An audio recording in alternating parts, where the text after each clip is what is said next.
இன்றே டவுன்லோட் செய்து உங்கள் ஃபேவரட் ஷோக்களை என்ஜாய் பண்ணுங்க. இரண்டு தரப்பு வாதத்தையும் வைத்து பார்க்கும்போது திவ்யா வேண்டுமென்றே வெற்றியின் மீது பழி சுமத்தி இருக்கிறார் என்பது ஊர்ஜிதமாகிறது. எனவே குற்றம் சாட்டப்பட்ட வெற்றி நிரபராதி என்பது உறுதியாகின்றது. எனவே அவரை நிரபராதி என்று இந்த நீதிமன்றம் தீர்ப்பளிக்கிறது.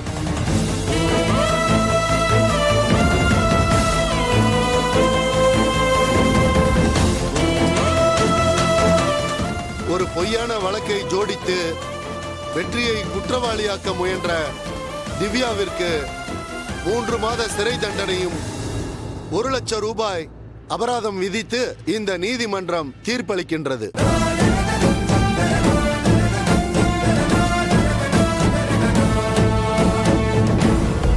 திவ்யாவிற்கு உதவியாக இருந்த அவரது லாயர் மிஸ் முத்துலட்சுமியை வாதாடுவதற்கு இந்த நீதிமன்றம் தடை விதிக்கிறது. இத்துடன் இந்த வழக்கு முடிவுக்கு வருகிறது.